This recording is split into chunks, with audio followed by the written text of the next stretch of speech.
welcome back to session 2, Avery. We can just quickly go over our acknowledgement of country again.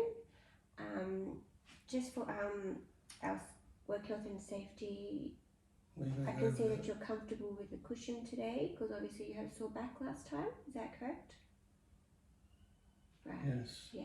Please make sure your phone is on silent. If you need to use the bathrooms, they're down the hallway there. Let's get started with our acknowledgement of country. We didn't do that last time. Yes, we did. Not the time before, we didn't. I did. I played the video for you. We acknowledge the traditional owners and custodians of this land. We acknowledge the waterways, the land, the sky, and all who inhabit this place. country. We acknowledge Our ancestors We acknowledge our Someone's gonna elders watch you. who have gone before us. and those who stand for us today. We acknowledge our past. And stand here for our future country.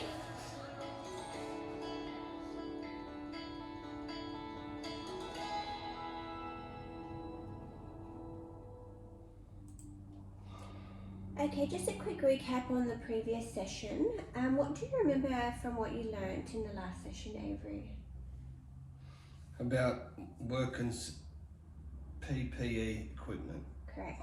So today what we're going to go over today, so by the end of today you should be able to know how to put on the equipment for yourself. Also too, we're going to go over things like how we're going to keep our benches clean between each client, and things like that. But first I'm just going to recap on the last session on how to hygienically clean our hands. Smile and learn. Step 1. Wet your hands and apply soap.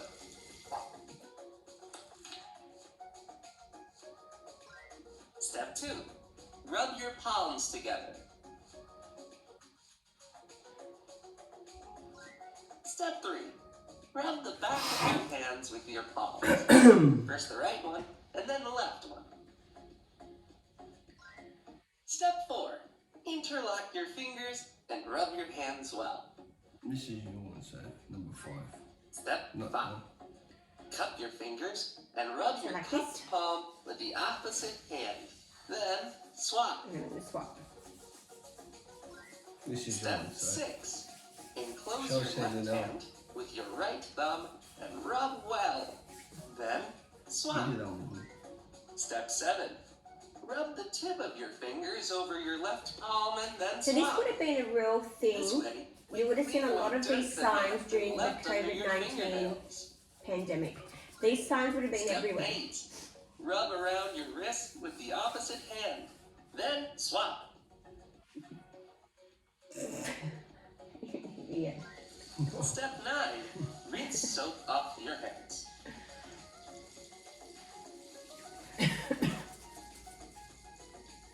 You see all these Step 10, procedures the probably last done one. on doctors' Dry your shows. hands Correct. with a They're clean, spreading thing dry and towel. everything.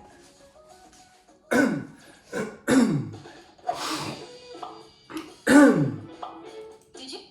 Okay. So you would have seen back in, I think it would have been around 2019 maybe, a lot of businesses would have had these signs up Yeah. for hand washing procedures. Okay. I think they still got them up. A lot of to be them honest, still have them. Yeah. So during the COVID times. that's correct. So as a business, we need to ensure hygiene and infection control. So some things are, I'll just go over a few things. All surfaces can be easily and correctly cleaned. Non-slip flooring, adequate lighting and good ventilation, suitable floor covering, shelving, fittings and furniture, a waste disposal bin, storage facilities that can be stored, that we can store equipment and utilize in a hygienic manner. A separate sink with a supply of clean warm water for cleaning equipment, and a dedicated hand wash basin that has a constant supply of running warm water. Okay, So those things that business must have to run smoothly and by the local government regulations as well. Yeah, it's more for the regulations, isn't it? But wouldn't you want that for your business? Yeah, of course, but these, yeah. Yep. Okay, so the Hairdressers and Barbers Hygiene Standard, there's lots of fact sheets that you can obtain on the internet, which I haven't printed out today, but I emailed you the links that you can look at that in your own time. So it will go over... Did you send that to my email? Yes, it's already been emailed to you. What email was that? R-A... No, What's your email? it's Ash, what is it? Avery. Avery, and I just haven't received anything. Okay, Avery I'll double check over that for you. .au. I'll have that sent over for you. So basically these fact sheets will be the basic requirements for permission and facilities construction and the materials, equipment, hygiene procedures, and personal hygiene for hairdressers and barbers. Okay, so that will be sent over to you. If you haven't already got it, I will make that one of my jobs to send over to you. It will also have there the work health and safety for hairdressers and barbers, a fact sheet on that, skin penetration code of best practices, and work cover as well. And you'll also find another one that has a disposable of clinical waste, so infectious stuff. Okay. So I'm just going to read over this one little worksheet here, which I've got cut out here for you to do as a little activity. Disinfection products for equipment and work surfaces. So cleaning and disinfecting products. Detergent and hospital grade disinfectant and solutions with clean cloth for wiping. What would you use that for? What's the question? Detergent and hospital grade disinfectant solution with a cleaning cloth for wiping. What would you use that for? So the ones to the right match up to Correct. that? So your workspace and surfaces. These are all the correct answers, okay? To the right. Yes. So one's the correct answer. Correct. So washing machine detergents and hot water. What? Sorry. Are they all to the round? They are they correct not? at the moment. Oh, right. I Alright, thought so there we're was just one gonna- that applied. Here, they're Ah, here. okay, so they're all the I'm correct. going to get you to do it in a moment. Okay. But we're going to go over it together. So firstly, detergents and hospital grade disinfectants will be used for workspaces and surfaces to wipe down your benches. Washing machines, detergents and hot water. You're going to use that to clean your linen, towels and your capes. Warm water and detergent followed by sterilization. You're going to use that for your scissors contaminated with... Hair. Nope, with... Blood. Correct. Alcohol, disinfectant products and lubricating oils. What are they going to be used for? Brushes and combs. Clippers and your Clippers. clippers and your clipper attachments. Yeah. Warm water and detergent for soaking and drying with lint-free cloth. That is used for your hairbrushes and your combs. Alright, I now have a little activity here for you to do. I want you to look through your cleaning and disinfectant products over your equipment and work surfaces, and I want you to try join them up. So I'll get you to do that on the bench just here, and we'll see how you go with that.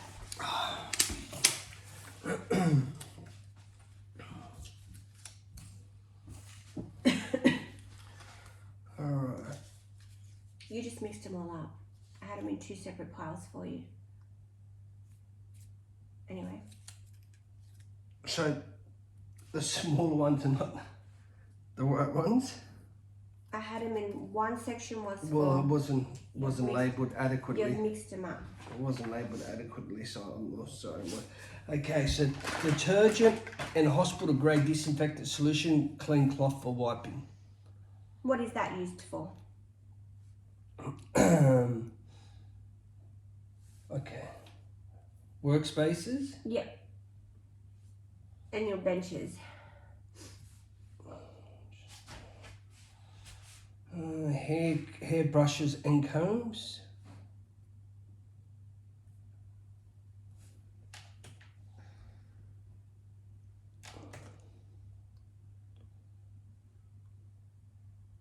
Warm water. This one? Water, yep. And lint-free. So no. I'll get you to put the equipment and work, the equipment on this side, and the way you're going to clean it on this side. Okay.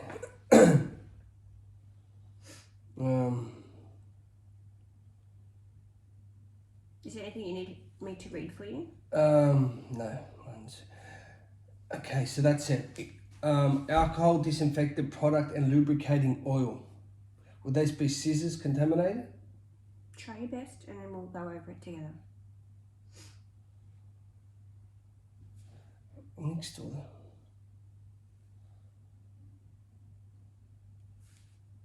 Okay,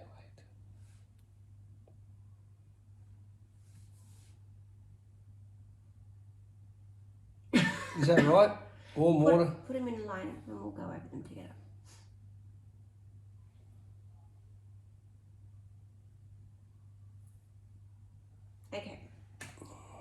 Okay, so the first one we had on the list was a detergent and hospital grade disinfectant solution with clean cloth for wiping. So this is your first one. What did you have? Workspace and surface, so you got that one correct. Well done. So washing machine, detergent and hot water. So you had that one there. That one was used for linen, towels and capes. Well done, you had that correct. Warm water and detergent followed by sterilization. Yeah. Yep. The correct one for that would be scissors contaminated with blood. Okay. Alcohol, disinfectant products and lubricating oil is used with your... Clippers and attachments. Correct. Warm water and detergent followed by sterilising hand brushes and combs. Well done. Thank you. Just, let me grab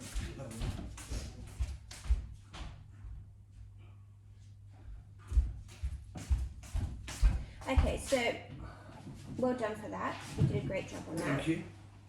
Okay, so information found on a safety data sheet. Do you know what a safety data sheet might be?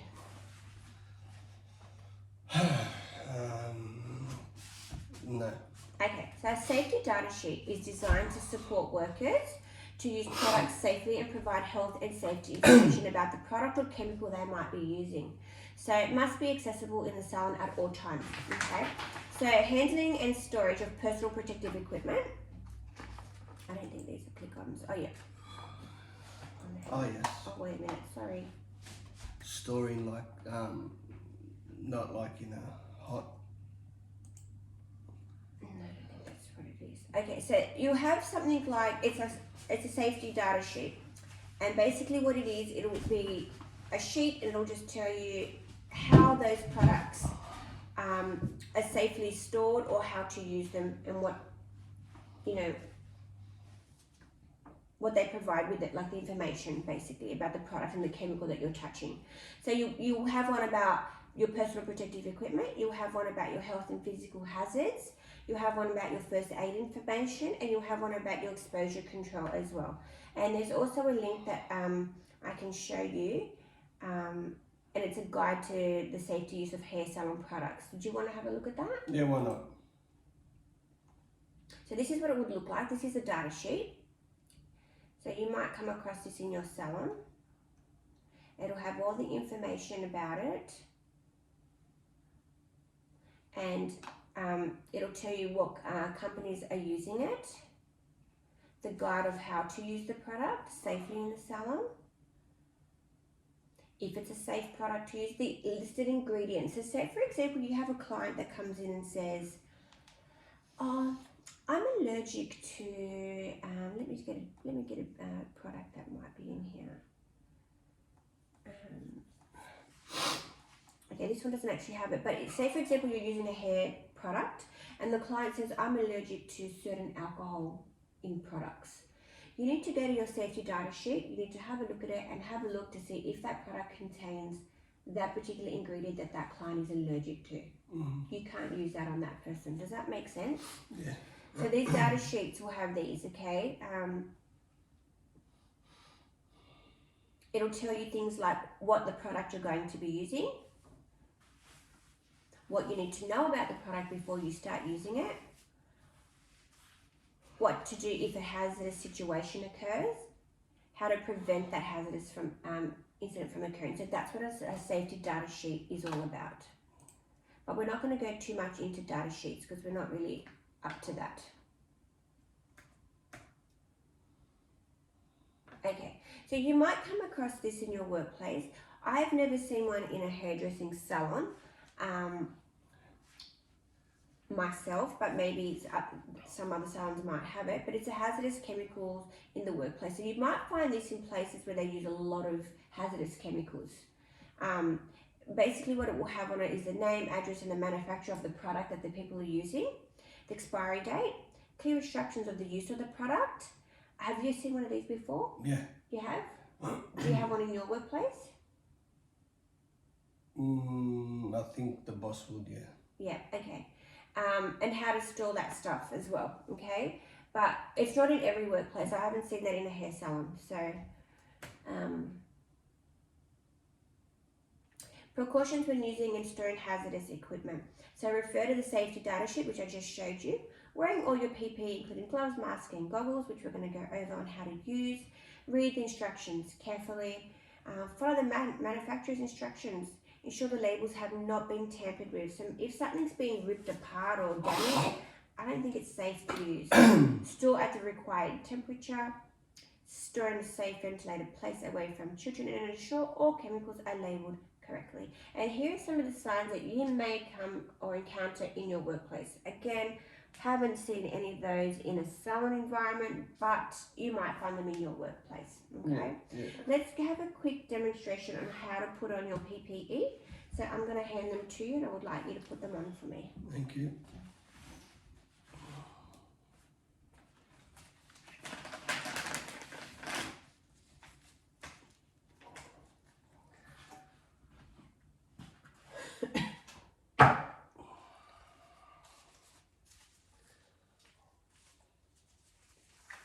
You don't have to put them both on if you don't want to. Actually, do it so it's got the time.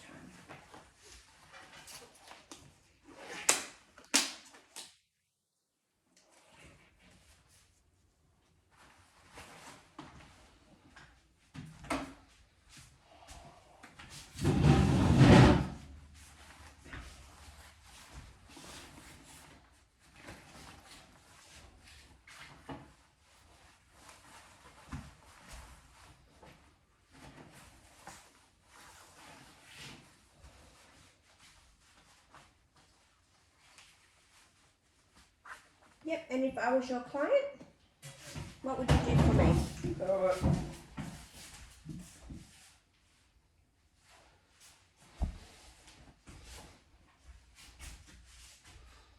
So as a worker, it is your responsibility to cooperate with the employer's work health and safety policies and procedures, take responsibility and care,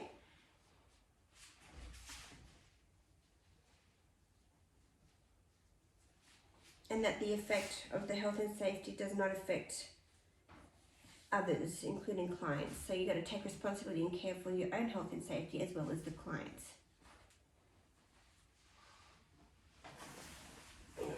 And you got to ensure that all your chemicals are used, handled and stored safely and correctly, and comply with the reasonable work health and safety instructions from your manager.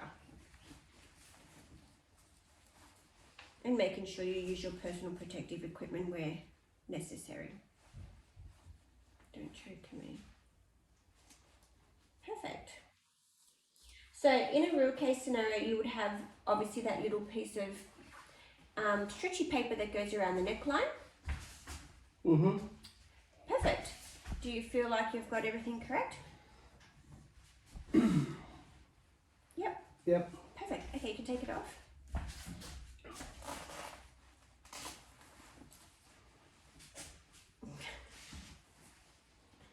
Thank you. Yeah, no, thank you.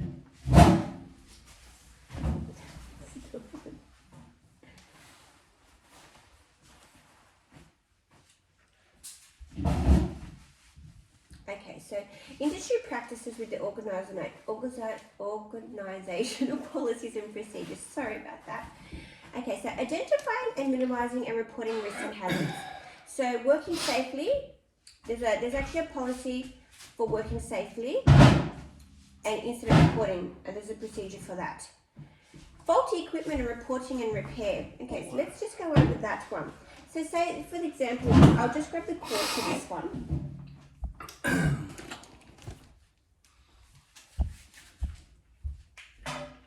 So now what we're going to do is we're going to plug this in.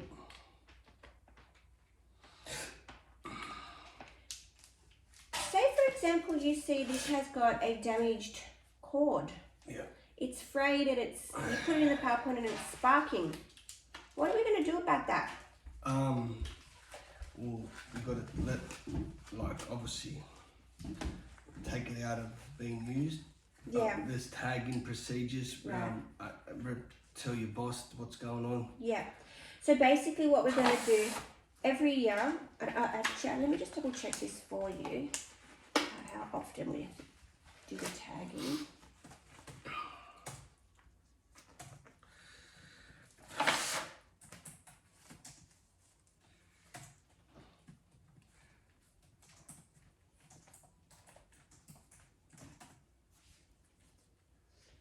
Okay, so basically,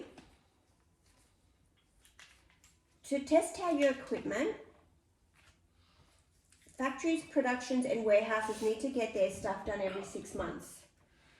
When equipment is prone to flexing or open to abuse, for example, schools, offices, things like that, office kitchens, they need to be tested every 12 months. Okay? When equipment is not prone to flexing or open to abuse, every 5 years. But this gets used on a daily basis. So I would say that this needs to be checked every 12 months. Do you not agree? Yeah. So like when we pack it away, do we just leave it hanging like that? No, you roll it up neatly. Yeah, we're going to try roll it up neatly to prevent any slips and falls and trips and things like that. But in saying that, we're not going to do this either, okay? Because this is what causes things to fray. We're not going to get it and wrap it like this. Because things like that is what causes it to fray. We're not going to wrap it like that. That goes for your blow dryers. That also goes for your hair straighteners, your clippers, anything that has a cord. We're going to say this is plugged into the wall already and it's hanging on the thing like that. We're just going to lightly, gently wrap it up like that. Just as long as it's not hanging on the ground for someone to trip over. And it's not constantly wrapped, because if we're going to wrap it, it will end up fraying the inside of the cord and causing it to break. So every 12 months, we will be getting that test tagged and tested to make sure that it's safe for use, because you're using it all the time. Does that make sense? Yeah.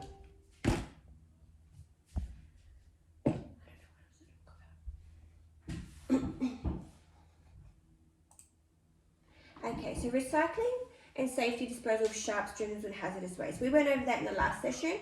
Obviously, I don't have any blades to demonstrate for you, but they go into a sharps container. The disinfectant of our linen and towels, we went over that in our last session as well. So they even talk about, I was reading there, minimise water. Yes, so if you can, Yeah, water and energy efficiency. So what does that mean? So we all like to live in a world where it's, a bit green. So we try to minimize water wastage and energy use. So obviously by having this as without a cord, we're minimizing the use of electricity because it's already got no cord.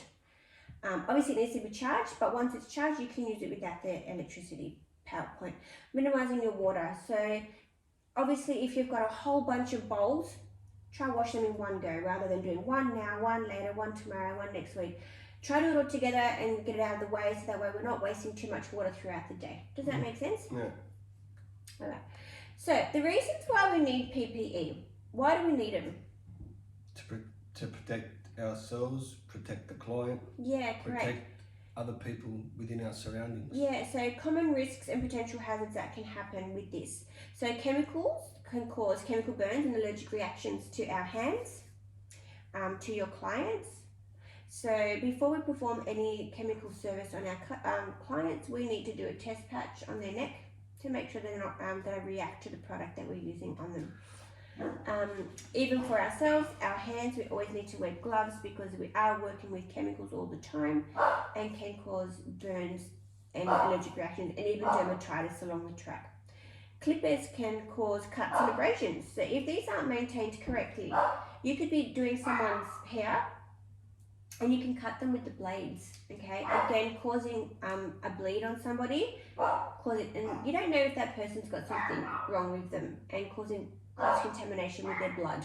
So this is why we need to constantly maintain our clippers and make sure that we're not cutting them with our clippers.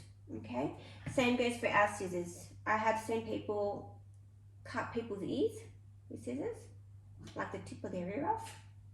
Not a good sight. Okay, contact with your clients and contagious infectious diseases. So things like that. I don't know if we've got much onto that PowerPoint electric shock. I don't think we have this PowerPoint, but also to PowerPoint. So we've got to maintain our electrical equipment because it can cause electric shocks. It can cause you know, fires if they're not maintained correctly. Does that make sense? Yeah. Okay, so I think we learnt about this in another session that we had, reporting a hazard. So before you have to report an incident, what would you do? Report a hazard to prevent the incident.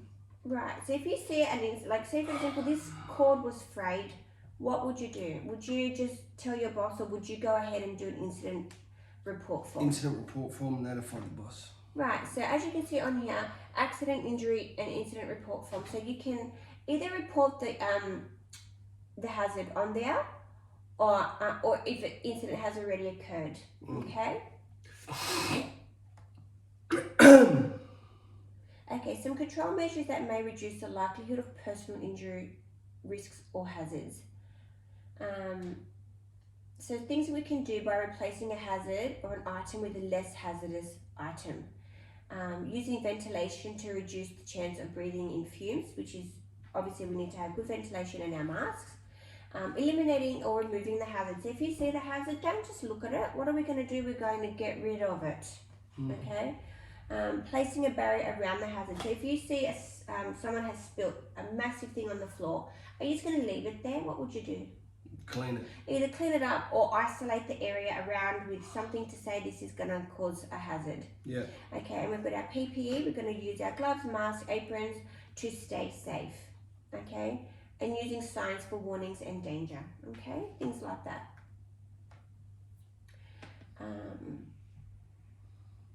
Some general sound housekeeping things.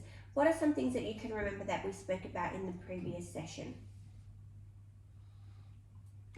Remove hair, dirt and grease from hairbrushes, combs and tools. Yeah, so I wouldn't like to come into the salon and use that and know that my stylist before me had the same brush and it was all greasy, and I'd think, yuck, I'd pick it up and think, yuck, I don't want to touch that. So let's make sure that that's nice and clean for the next person. Wash linen in hot water and detergent after use. Yeah, so I don't want to have that towel on my neck if it's been on 600 people before me. I'd think, oh, gross, where's that been? Do you know what I mean?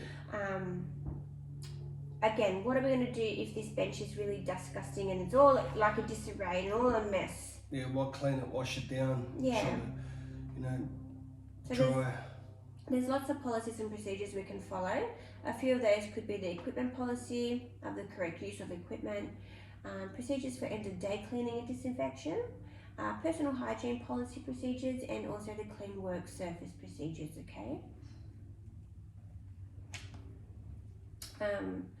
Just so we know that linen should be stored in an area free of dust and dirt. So you wouldn't put your linen somewhere where you wouldn't want to use it. Okay, so it'd be a nice shelving somewhere where it's tidy. Your clippers and your clipper attachments should always be put away in a dust-free container or a drawer. Again, you don't really see this often. When I go into barber stores, I see them all on their benches. As long as they're on it like a nice towel, set up nicely, cleaned, you know what I mean? Like all set out in a neat manner, like this. I would like to see that in a salon environment. I wouldn't want to see it all over the place. It would, you'd think, how dirty is this place? Okay. Test tagging is important. It must include the recording of the date of the test and the outcome of the test and when the next test is due. So usually within 12 months. The person who carried out the test tagging is also recorded on there. And it's also undertaken by a qualified professional as well. Well done. Repairs can only be undertaken by a qualified professional, so I can't just maintain this myself. Like, I wouldn't take these off and do it myself, because I wouldn't be able to realign that the way that they're meant to be, and it would cut somebody. Yeah. Okay. All right. So basically, I'm going to ask you a couple of questions, and then we'll wrap up this session. So from today's session, how did you find putting on the PPE equipment? Yeah, fine. Was it straightforward for you? Straightforward, yeah. Yep. Put on my client. Yep. So what are some ways we can keep our salon nice and clean? Just by maintaining it, cleaning after every job, Yeah, staying that's on to correct. things. Right, perfect. All right, thank you for this session. I will follow up with you on the next session. And thank you for joining. Thank you. Right.